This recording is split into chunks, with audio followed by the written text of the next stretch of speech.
They say you can measure a person by what they choose to build when no one is watching. I have spent 42 years cleaning other people's buildings. I know the exact weight of a janitor's key ring, the particular smell of industrial floor wax mixed with old dust, the way fluorescent lights hum just before they burn out, the sound a mop makes when it hits tile that has been scuffed by decades of rubber soles and dragging chairs. I have mopped cafeteria floors after homecoming games until my lower back ached with a familiar, dull heat that only a hot shower and 2 hours of sleep could touch. I have scrubbed graffiti off brick stairwells at dawn, breathing in the sharp chemical tang of solvent while the city was still asleep, watching the gray water swirl into floor drains that hadn't been properly maintained since the Reagan administration. I have carried broken desks down narrow hallways while teachers hurried past without making eye contact, their arms full of attendance sheets and lesson plans, their minds already on the bell schedule. I drove a 2004 Ford Ranger with a cracked dashboard and a toolbox in the bed that has survived 3 decades of rain, road salt, and dropped wrenches. The paint on the hood is a patchwork of primer and sun-bleached clear coat, held together by careful touch-ups and stubborn pride. I live in a brick bungalow 3 blocks from the old Jefferson High School, bought it in 1989 when my daughter Clara was 4, back when the neighborhood still had a hardware store on the corner and the butcher knew your name and would set aside the good cuts for people who paid on time and tipped in cash.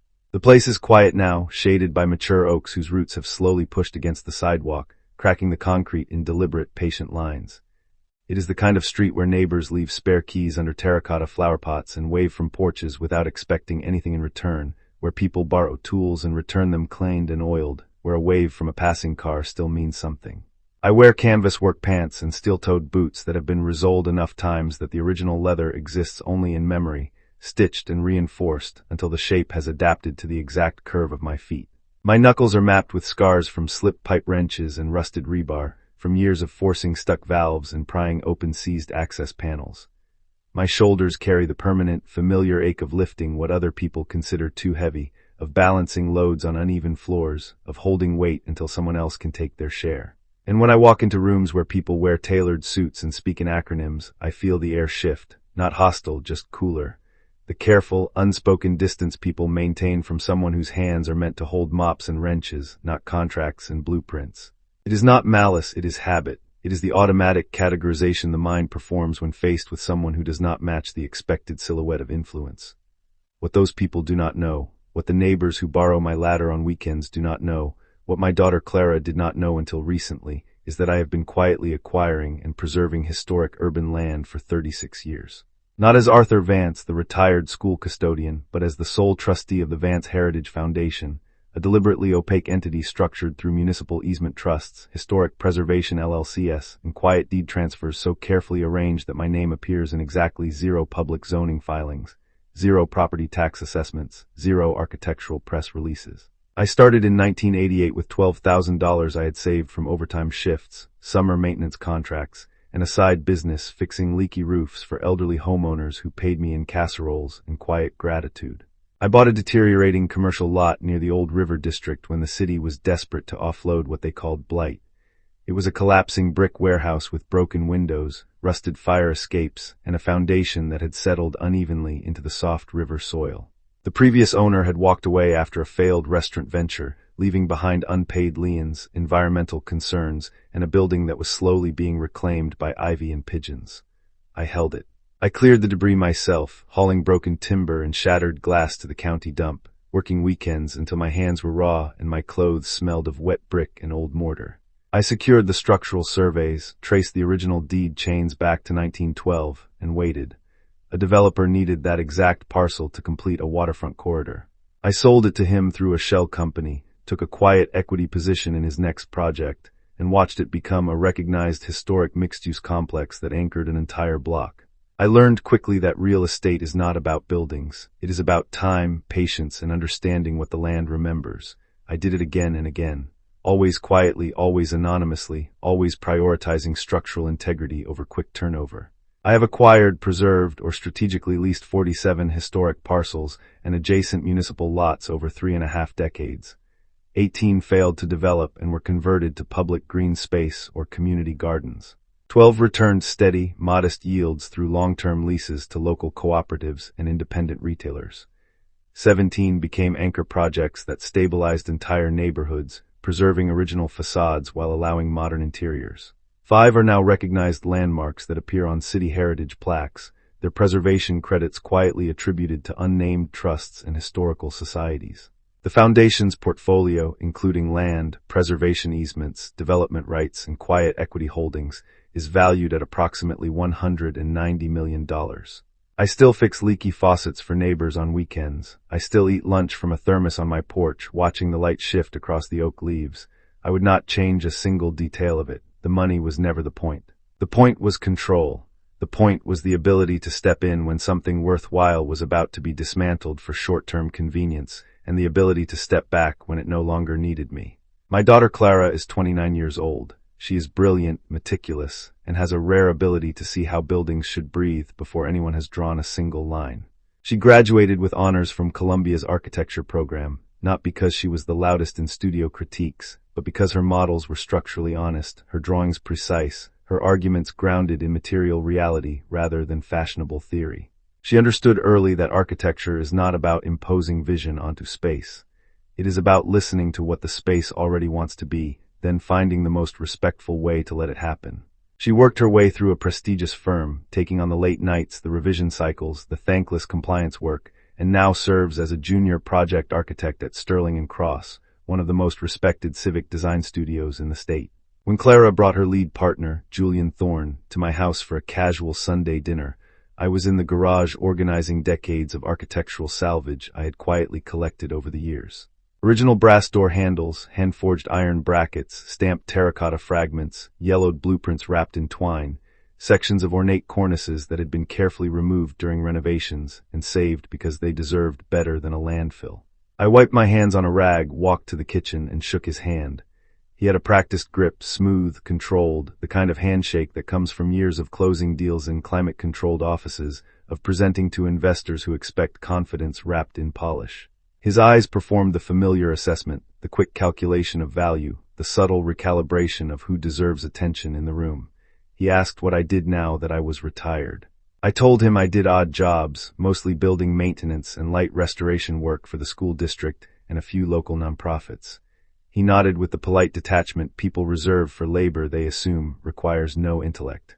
Then he told me about his firm's latest project, the Cedar Bridge Civic Plaza, a historic adaptive reuse and public space initiative that was supposedly going to redefine the riverfront. He used words like spatial hierarchy, pedestrian flow, phased capital deployment, and community activation. I nodded, asked simple questions, and let him believe I understood about half of what he was saying. Clara was excited. That was all that mattered to me. The Sterling & Cross partners never bothered to learn my name. They called me Clara's dad, or the maintenance guy, or simply Arthur when they remembered it all. Evelyn Cross, the firm's managing director, once made a passing comment at a firm retreat that Clara's design instincts were charmingly practical, though perhaps lacking the theoretical rigor expected at their level. She said it with a smile, the kind that wraps dismissal in professionalism, the kind that leaves just enough ambiguity to avoid a complaint while delivering the exact message she intended. I heard about it later over coffee, from a junior associate who admired Clara's work and resented the casual way senior staff minimized her contributions. I did not react. I just watched how Clara handled it, how she absorbed the condescension, refined her work anyway, and kept showing up with better drawings, better models, better arguments. She earned every inch of her position through quiet competence, and I refused to interfere.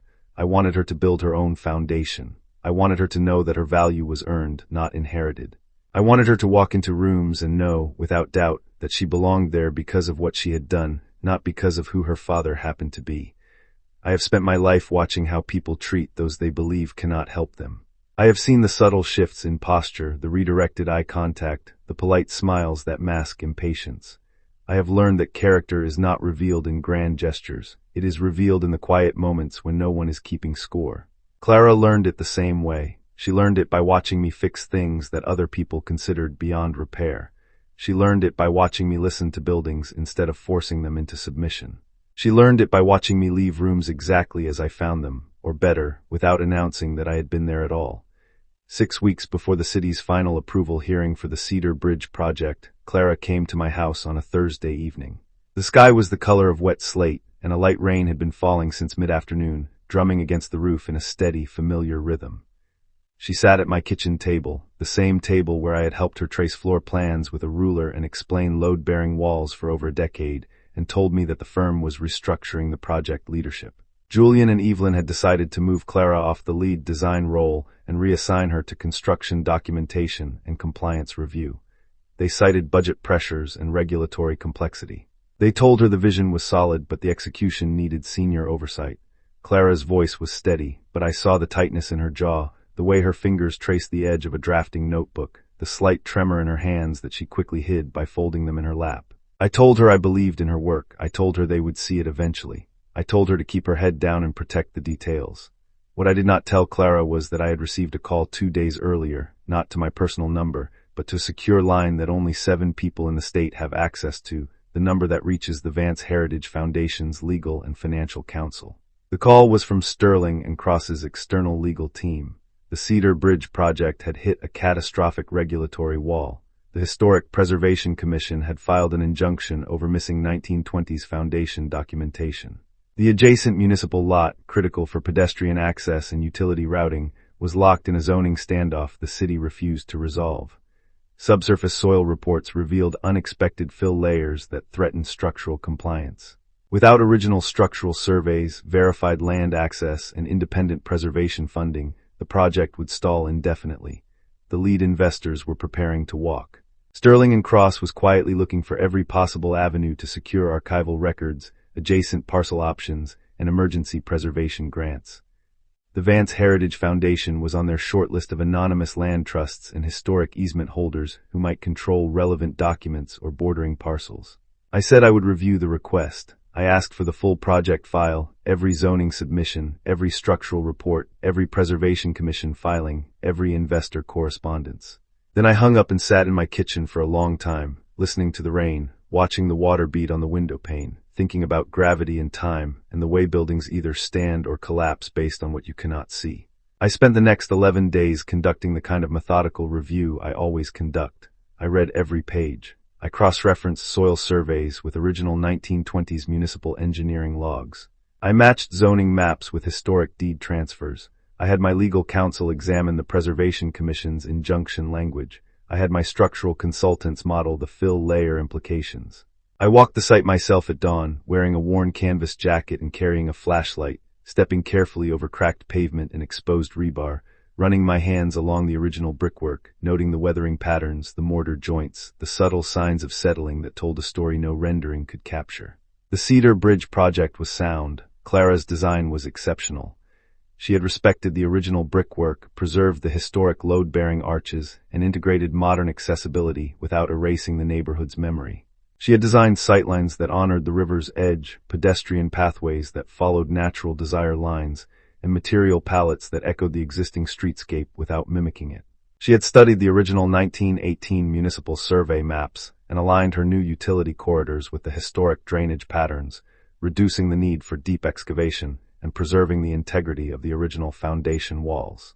She had specified reclaimed brick for non-structural infill, matched mortar compositions to period-appropriate lime blends, and designed a canopy system that provided weather protection without obscuring the historic cornice lines. The problem was not her vision.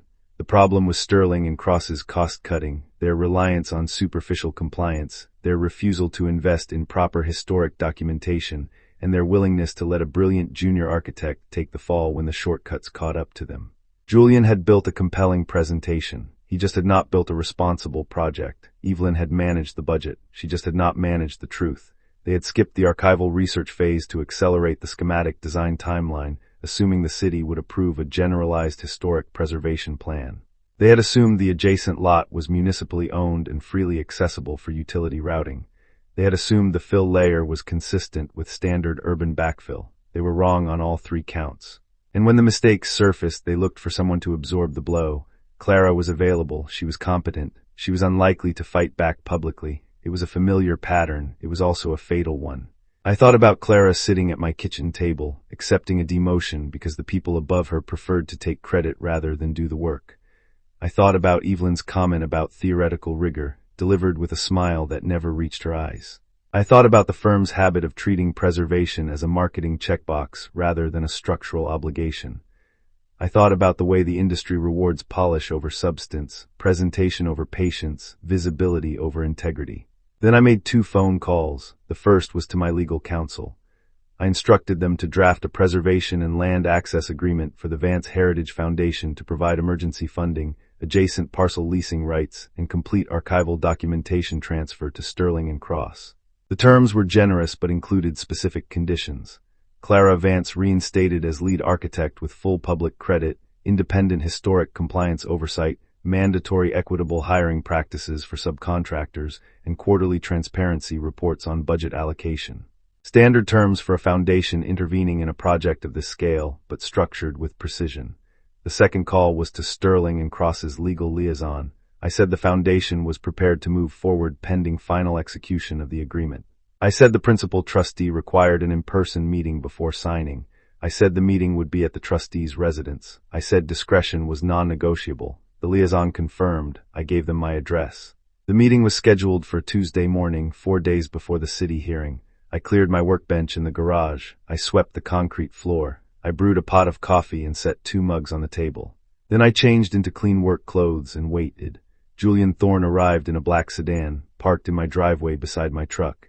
He stepped out carrying a leather portfolio, looking at my house with the faint confusion of someone trying to reconcile a street address with an expectation of glass offices and reception desks. He walked to my door and knocked. I answered. He looked at me for 3 full seconds, his mind visibly cycling through the same recalibration it always performs when faced with someone who does not match the template. I stepped aside and gestured him in. He walked into my kitchen slowly, taking in the drafting tables, the rolled blueprints, the framed photographs of historic buildings I had helped stabilize over the years, the quiet order of a space built for work, not performance. I told him to sit. He sat. I poured coffee into both mugs, pushed one toward him, and took the chair across from him. Then I explained.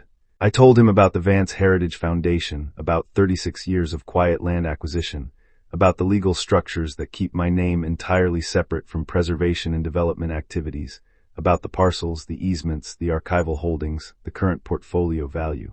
I told him about the due diligence my team had conducted on the Cedar Bridge project.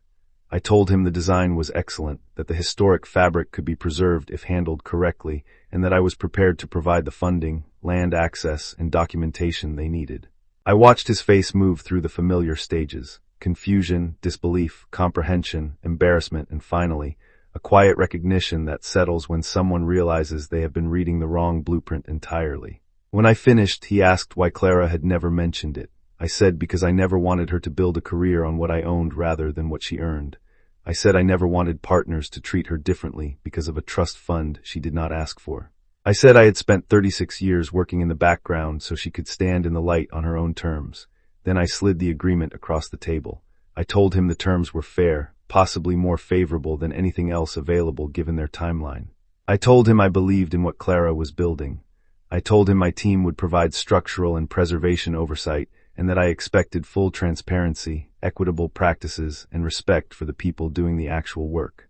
I also told him that if he ever in any context allowed anyone to diminish Clara's role, to strip her of credit, to treat her background as a liability rather than a foundation, I would exercise every preservation right, land access clause, and oversight provision in this agreement to make his professional life exceptionally difficult.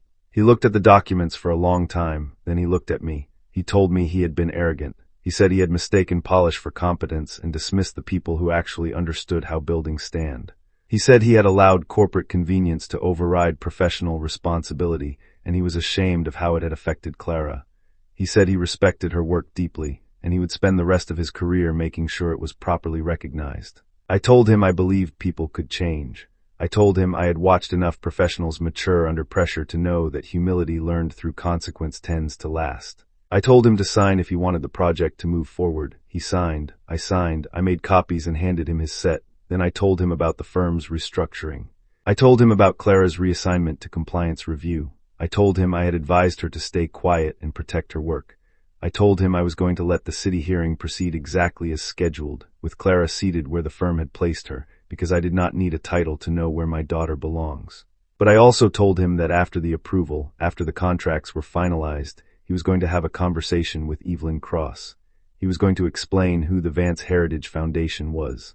He was going to explain that the retired custodian they had dismissed had just provided the exact documentation, land access, and preservation funding required to save their flagship project. And he was going to make it clear that Clara's role would be restored, publicly credited, and protected from future marginalization, and anyone who could not treat her with professional respect would find their relationship with the foundation substantially altered.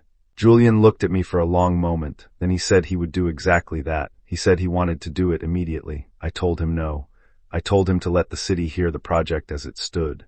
I said there would be time enough for correction afterward. He left 40 minutes later. I watched his sedan pull out of my driveway and disappear down the street.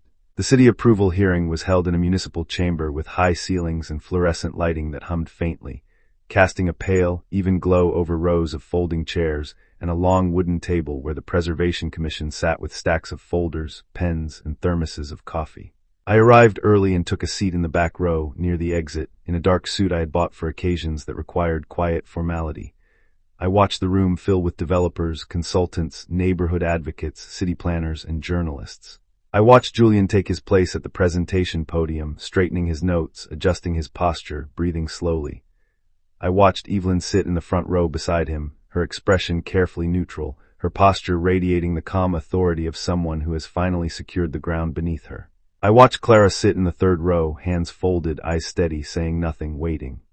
When the commission chair opened the floor for project team statements, Julian paused, adjusted his notes, and explicitly credited Clara as the lead design architect, citing her original vision, her preservation strategies, and her structural modifications as the foundation of the approval package. Evelyn nodded in agreement. The commission asked pointed questions about subsurface compliance, historic documentation, and adjacent parcel access. Julian answered them clearly, referencing the newly secured archival records, the verified land leases, the independent structural reviews. Clara did not speak. She did not need to. Her work was already in the room. The commission approved the project with minor conditions. Clara did not smile immediately. She just exhaled slowly and looked down at her hands. I felt nothing but quiet certainty. The back row was never the point. Integrity does not need a podium to matter. It just needs to be present, steady, whether anyone acknowledges it or not. 3 weeks later, Clara called me. She asked if I could come to her apartment. I drove over in my truck, the engine rattling its familiar rhythm through stoplights that have been timing the same way for 2 decades. I pulled into her building's visitor parking, walked up 3 flights of stairs, and knocked. She opened the door with red-rimmed eyes and pulled me inside before I could speak. She led me to the living room where Julian was sitting on the couch, looking like a man who had just realized how much of his career had been built on borrowed credibility. Clara told me Julian had spoken with Evelyn. She told me the entire senior team had been briefed on the Vance Heritage Foundation. She told me Evelyn had sat in silence for 15 minutes, then apologized, directly and without deflection. She told me Julian had formally reinstated her as lead architect, updated all public filings, and restructured the project budget to include equitable subcontractor hiring and independent preservation oversight. She told me they had revised the firm's internal review process to ensure junior architects received proper credit and leadership opportunities. She told me the riverfront project would break ground in 6 months. Then Clara asked me the question I had been carrying the answer to for 36 years. She asked why I had never told her. I looked at my daughter at the drafting table covered in scaled models and traced elevations, at the career she had built through late nights, rejected proposals, and relentless refinement, at the man she worked for who was finally learning to see what was actually in front of him, at the life spreading out before her that she had earned entirely through her own discipline. I told her I wanted her to know she had built her own foundation. I told her I never wanted her to wonder if people valued her for her mind or for a trust she did not create. I told her I had spent 3.5 decades working in the background so she could stand in the light on her own terms. I told her that credit given freely means nothing if it is not earned. I told her that respect demanded is fragile, but respect earned through work is permanent. I told her that I had watched too many talented people shrink when they were handed advantages they did not earn, that I had seen brilliant careers derailed by the weight of unearned expectation. I told her I wanted her to walk into every room knowing she belonged there because of what she had done, not because of what I owned. I told her that money is a tool, not an identity. I told her that wealth that announces itself becomes a target, a distraction, a filter that distorts every relationship it touches. I told her that I chose invisibility so she could choose clarity. She cried quietly, not from sadness, but from the weight of something finally clicking into place. I held her hand. Julian sat quietly and let us have the moment without interruption. I drove home that night in my truck, the dashboard lights casting familiar shadows across the cracked vinyl. I pulled into my driveway, turned off the ignition, and sat in the quiet for a long time. Some men do not look influential because they have chosen not to, because influence that announces itself is rarely the kind that holds anything together. Because the most reliable thing you can do in a room full of people who underestimate you is let them keep underestimating you until the structure requires a foundation only you can provide. Julian Thorne learned that, Evelyn Cross learned that, and my daughter, the finest thing I ever helped raise with these calloused, scarred hands, she learned that her father had been holding the ground beneath her feet all along, in ways she never needed to see to trust. The front row was never the point. Love does not require visibility to endure. It just needs to be there, steady and certain, whether anyone is watching or not. I have often thought about the nature of quiet work. There is a peculiar dignity in tasks that go unnoticed. The janitor who waxes a floor at midnight does so knowing the morning crowd will walk across it without a second thought, leaving scuff marks and spilled coffee in their wake. The mechanic who tightens a bolt on a bridge support does so knowing drivers will cross without ever feeling the tension in the steel. The archivist who preserves a century-old deed does so knowing the document may sit in a climate-controlled vault until someone needs it decades later to settle a dispute or save a neighborhood. These are not glamorous acts, they do not earn applause, they do not generate headlines, but they are the acts that keep things standing. They are the invisible load paths that distribute weight across structures so the visible elements do not collapse under their own ambition. I have spent my life understanding this. I learned it early, watching my own father work double shifts at a steel mill, coming home with grease in his fingernails and a quiet exhaustion that spoke louder than any complaint. He never talked about fairness, he never talked about recognition, he talked about showing up, he talked about doing the work right, he talked about leaving things better than you found them. That was the curriculum, that was the inheritance. When I started the foundation, I did not do it to become wealthy, I did it to gain agency. I wanted the ability to step into situations where short-term thinking threatened long-term value, and I wanted the means to intervene without making myself the center of the story. Wealth properly structured is not about accumulation. It is about leverage. It is about having the resources to act when action is required and the discipline to step back when it is not. I have used that leverage to save buildings, to fund apprenticeships, to secure land for community use, to quietly correct the imbalances that arise when profit outruns purpose. I have never sought credit. I have never needed it. The work was the reward, the preservation was the point. Clara's career has always been a reflection of that philosophy. She does not design for photographs, she designs for people. She studies how light falls through windows at different times of day. She considers how wind moves through courtyards. She thinks about acoustics, about sightlines, about the way materials age and weather and settle into their surroundings. She has told me many times that a good building should feel inevitable, as if it has always belonged exactly where it stands. That is not a theory, it is an observation. It comes from spending years watching how structures succeed and how they fail. It comes from understanding that architecture is not about imposing will onto space. It is about collaboration with gravity, with climate, with history, with the people who will live inside the walls long after the architects have moved on to the next project. When she presented her initial concepts for Cedar Bridge, she did not focus on dramatic curves or flashy materials. She focused on continuity. She mapped the pedestrian flow based on decades of neighborhood movement patterns. She preserved the original brick facades that had survived fires, floods, and economic downturns. She designed a canopy system that referenced the historic ironwork of the nearby railway station without copying it. She specified materials that would age gracefully, that would develop patina rather than degrade, that would tell a story of time rather than resist it. The firm liked it, the investors liked it, the city planning department liked it. But they did not understand it. They saw it as a viable project. They did not see it as a commitment. When the regulatory hurdles emerged, they panicked. They did not have the archival research. They did not have the land access. They did not have the preservation funding. They had a presentation. They needed a foundation. I provided it, not for them, for her. The hearing was never about approval. It was about acknowledgement. It was about making sure that when the project moved forward, it did so on the correct terms. I sat in the back row not because I was excluded, but because I chose to be there. The back row offers a different perspective. You see the whole room. You see who speaks, who listens, who adjusts their posture when the pressure shifts.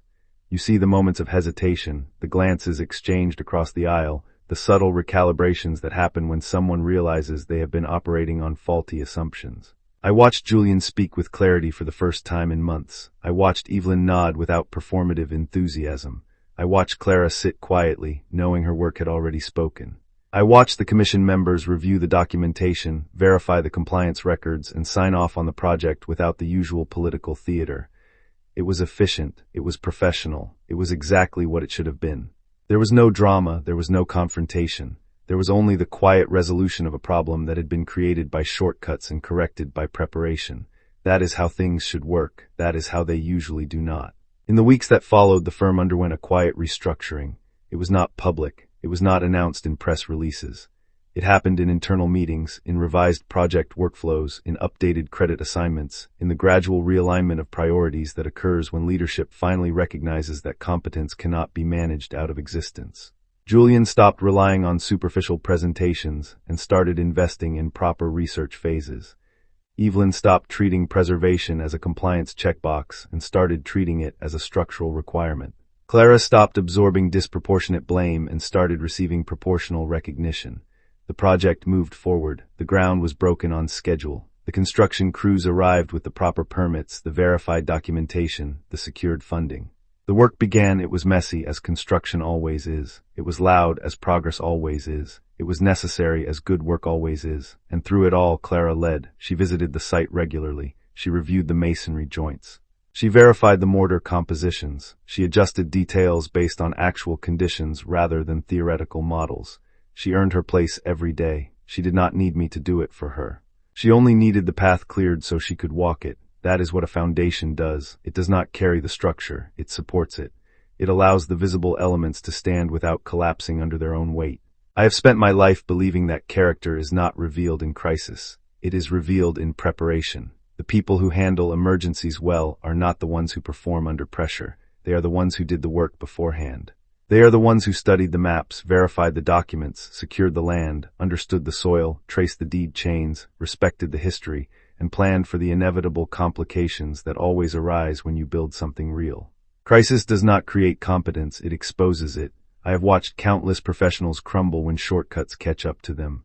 I have watched others step in, quietly, methodically, and fix what was broken before anyone realized it had failed.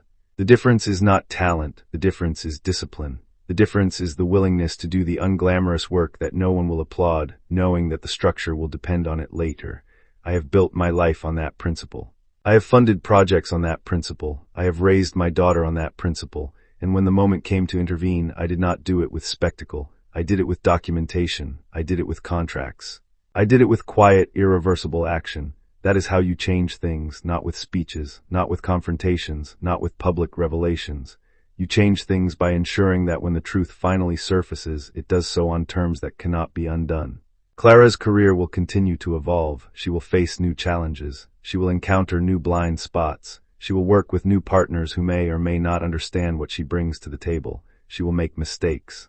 She will correct them. She will build. She will learn. She will grow. And when she does, she will do it knowing that she earned every step. She will know that her father's silence was not indifference. It was investment. It was the deliberate choice to let her stand on her own foundation, to test her own load-bearing capacity, to discover her own structural integrity without the safety net of inherited advantage.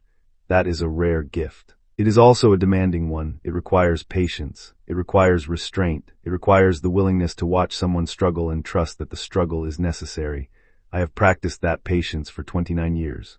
I will continue to practice it for the rest of my life, not because I am perfect, not because I am wise, but because I understand what happens when you hand someone a foundation they did not earn. It cracks under pressure. It shifts under weight.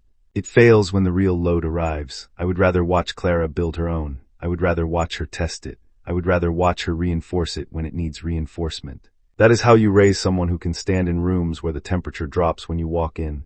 You teach them that the temperature does not matter. You teach them that the work matters. You teach them that the foundation matters. And then you step back. I still fix leaky faucets. I still resole my boots. I still drink coffee from a chipped mug that has survived more years than most of the firms Clara has worked with. I still watch the light shift across the oak leaves. I still listen to the rain. I still remember the weight of a key ring, the smell of floor wax, the sound of a mop on tile. I still carry the quiet certainty that comes from knowing what you have built, what you have preserved, what you have protected. And when I drive past the riverfront, when I see the scaffolding rising, when I watch the crews setting brick and pouring concrete and installing steel, I do not feel pride in the spectacle. I feel respect for the process. I feel gratitude for the people who show up every day, who do the work, who hold the weight, who ensure that the structure stands. I do not need my name on a plaque. I do not need my face in a rendering. I do not need a seat at the front of the room. I have what I wanted. I have the knowledge that the ground is stable. I have the certainty that the work is honest. I have the quiet satisfaction of a life lived in alignment with its principles. That is enough. It has always been enough. It will always be enough. And when Clara calls me on Sunday evenings, when she tells me about the week's progress, when she describes the masonry details or the canopy adjustments or the way the afternoon light falls through the new windows, I listen. I ask questions, I offer suggestions when asked, I stay quiet when I should, I let her lead, I let her build, I let her stand in the light on her own terms. That is the point. That has always been the point. The front row was never the point. Love does not require visibility to endure. It just needs to be there, steady and certain, whether anyone is watching or not.